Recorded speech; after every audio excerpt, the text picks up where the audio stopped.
Labai Šį klausimą pristato Krekenavos, kai norisi mėsos produktų linija. Išskirtinė produkcija, kurioje mėsos procentas nepaprastai didelis. Jei atsakysit teisingai, jums atiteks Krekenavos, kai norisi mėsos prizas.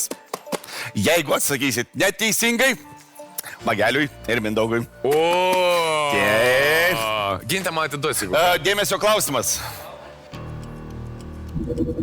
Kuris iš šių būdų prieš atsirandant šaldytuvams padėdavo ilgiau išlaikyti antieną ar žąsieną? A. Mėsos laikymas savose riebaluose. Arba B. Užkasimas žemėje. Arba C. Plovimas lediniu vandeniu. Aš tai kažkodėl atsimenu, kaip Palangoje prie jūros visi įdeda savo gėrimus. Nu, žinai, prie kranto ir šaltas vanduo plauna. Čia labiau ežerė. Alutis sėtkeliai. Prie tų laiptelių. Prie laiptelių, kad nenuplautų kažkaip. Tai gal Gerai, iš šių būdų, bet čia ne receptai, čia tokie... Nu gerai. Naudingi patarimai. Kitkas, ko tikėjaus, bet išsisuks. Gerai, viskas gerai. Atsirandant šaldytuvams padėjo ilgiau išlaikyti. Apie kokį maždaug laiką mes čia šnekam? Ar čia, žinai, parai, savaitai? Bandau tai suprasti, bet... Nes tada skirtingi būdai veikia, žinai, skirtingiam laikam. Na, tiesą sakant, pakankamai ilgas laikas eina kalba. Apie negendą net keletą mėnesių. Keletą mėnesių. Riebaluose gal? Bet tai tiesa riebalai turi sustingę būti, tai irgi turi būti minusinė temperatūra, aš įsivaizduoju. Nu, žinai, toksai, taip. Žinai, to sustingęs riebalas, toks, aš įsivaizduoju, jis labai gerai iškonservuoja. Nu, bet jo, matomai reikia gal šaldymo kažkokio, ne? Jo, bet plovimas lediniu vandeniu man čia yra mažiausiai make sense, nes tu tiesiog nuplauni, tu bakterijų kažkiek sumažini nuplaudamas, bet... Nu taip, tada tu turi visą laiką plauti. Jo, nuolat. Jo, visada. Atsisvaizduoji tokią papuvusią mėsą dar... Jis dar plauni! Dar varai.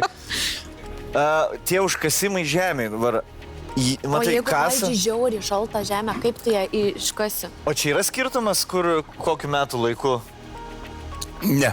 Nėra, ne? Nėra. Veikia visais metų Veikia visų metų laikų.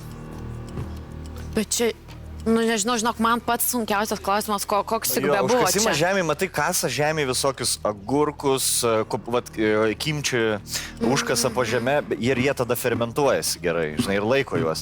Nes ten temperatūrų skirtumai maži. Taip. Ir gali vykti visokie cheminiai procesai, bet aš nežinau, ar išlaikyti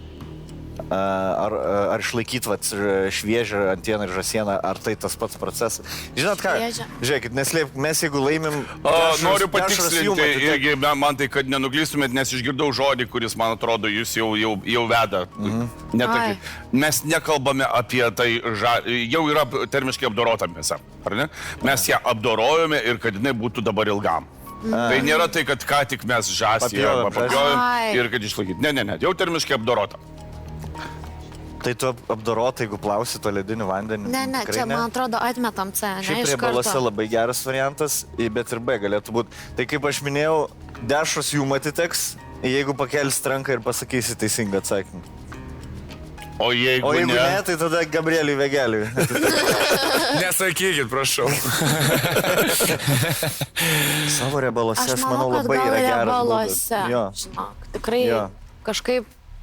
Kažkaip jie turėjo surasti būdą, kaip riebalai tikrai, aš manau. Man tai, mes savo riebaluose puikiai išsilaikė. Puikiai išsilaikė. 25 metų veidus. 25 metų riebalai. Nu, tai... Nebus rankos, tikrai? Tiek šeimininkų... Pagal šitą logiką aš geriausiai atrodau. Nori pakelt ranką, Brigita? Aha. Besimama, kaip ir planavom.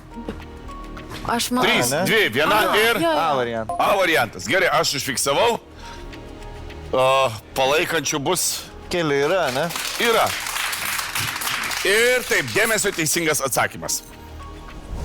Senovėje, kuomet dar nebūdavo šaldytuvų, žmonės turėdavo savo gudrybių, kaip ilgiau išlaikyti šviežią mėsą. Vieną iš būdų dar viduramžiai sugalvojo prancūzai. Jie pastebėjo, kad savuose riebaluose išvirta ir juose laikoma mėsa, dažniausiai antiena arba žąsiena, negenda net keletą mėnesių. Norėdami tokiu būdu užkonservuoti mėsą, prancūzai ją iš pradžių pasūdydavo, o tada gana ilgai virdavo žemoje temperatūroje. Taip žūdavo už gedimo procesus atsakingos bakterijos. Tad žmonės galėdavo ilgiau mėgautis antienos ar žąsienos skoniu. Ši mėsos konservavimo tradicija buvo perduodama iš kartos į kartą ir ilgainiui tapo klasikinės prancūzų kulinarijos dalimi.